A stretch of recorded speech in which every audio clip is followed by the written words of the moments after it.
Marco polo பற்றி தெரியாத சுவாரஸ்யமான உண்மைகளை பார்க்கலாமாங்க. நம்பர் 1, கிழக்கில் அதிகபட்சமாக பயணத்தை மேற்கொண்டு மத்திய ஆசியா அது போக சீனாவை அடைஞ்ச முதல் ஐரோப்பியர் மார்க்கோ போலோன்னு நம்மளாம் நினச்சிட்டு இருக்கோம். ஆனால் அது உண்மையில் 1240 பிரான்சிஸ்கன் துறவியான டெலி கார்பினி சீனாவுக்கு போயிருக்காரு. அதுக்கப்புறமா அவர் தொடர்ந்து ரபரக்கின் வில்லியம் அப்படின்னு சொல்லிட்டு இவரும் பார்த்தீங்கன்னா பல மிஷினரிகளில் சீனாவுக்கு வந்திருக்காரு. இவங்களுடைய அரசரான பிரஸ்டர் ஜான் கிறிஸ்துவ சாம்ராஜ்யத்திற்கு கிழக்கு தான் பொருத்தமான இடம் அப்படின்னு நம்பினால இங்கே வந்திருக்காங்க.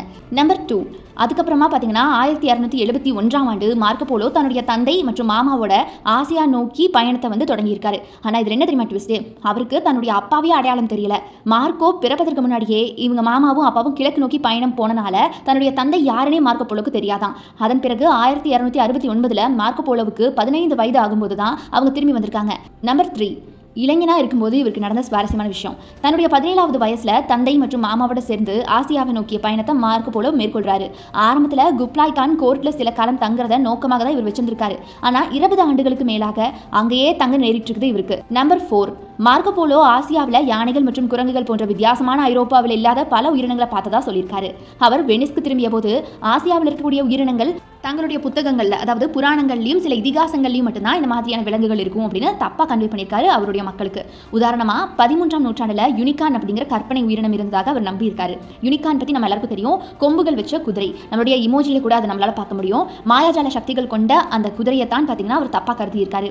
யூனிகான் போலவே கொம்புகளை வச்சிருந்த ஆசிய காண்டாமிருகத்தை பார்த்து மார்க்கோ போலோ இதுதான் யூனிகான் அப்படின்னு நினைச்சுக்கிட்டாராம். நம்பர் 5, மார்க்கோ போலோ தன்னுடைய வாழ்க்கையில கடைசி 20 ஆண்டுகளாக வெனிஸை விட்டு எந்த இடத்துக்குமே பயணம் செய்யலையா. நம்பர் 6, காகித பணம் அறிமுகமான காலகட்டம். மங்கோலிய சாம்ராஜ்யம் குறித்து ஆராய்ந்த போது அங்க காகித பணம் உபயோகப்படுத்தப்படுவதை மார்க்கோ முதன்முறையாக பார்த்திருக்காரு. மார்க்கோ போலோ காலகட்டத்தில் ஐரோப்பாவில் காகித பணம் அப்படிங்கிற முறையே கிடையாது. மங்கோலிய மக்கள் பணத்தை பயன்படுத்தக்கூடிய விதத்தால அவர் ரொம்ப அட்ராக்ட் ஆக ஆரம்பிக்கிறாரு. அதை பத்தின அனைத்து விஷயத்தையும் கத்துக்க ஆரம்பிக்கிறாரு. நாடு திரும்பியதுமே காகித பணம் பற்றிய கருத்தை மக்களுக்கு விளக்க ஆரம்பிக்கிறாரு. நம்பர் 7, மார்க்கோ போலோவுடைய புகழ்பெற்ற புத்தகம் பார்த்தீங்கன்னா சிறையில் எழுதப்பட்டிருக்கு. நம்ப முடியுதா? 1298ஆம் ஆண்டு பார்த்தீங்கன்னா இத்தாலிய போருக்கு அப்புறமா மார்க்கோ போலோ கைது செய்யப்பட்டாராம். சிறையில் இருக்கும்போது அவருக்கு சக கைதியான ருஸ்டி செல்லோவோட பழக்கம் ஏற்பட்டிருக்கு அவருக்கு. மார்க்கோ தன்னுடைய பயணம் சார்ந்த விஷயங்களை ஆவணப்படுத்தணும் அப்படின்னு நினைச்சிருக்காரு. அதை எழுத ருஸ்டி செல்லா உதவி இருக்காரு. மார்க்கோ சிறையில இருந்து விடுவிக்கப்பட்டதுக்கு அப்புறமா 1299ஆம் ஆண்டு இந்த புத்தகம் முடிக்கப்பட்டிருக்கு. அந்த புத்தகம் பார்த்தீங்கன்னா தி டிராவல்ஸ் ஆஃப் மார்க்கோ போலோ அப்படிங்கிற பேர்ல வெளியாகி இருக்கு. நம்பர் 8, சில கதைகளை மிகைப்படுத்தி சொல்லியிருக்காராம் மார்க்கோ போலோ. ஆசியாவிற்கு மார்க்கோ போனதுக்கான ஒரே சான்று அவருடைய புத்தகம் மட்டும்தான். அப்படி அவர் உண்மையிலேயே ஆசியாவிற்கு பயணம் மேற்கொண்டாரா அப்படின்னு இப்போ வரைக்குமே கேள்வி இருக்கான்.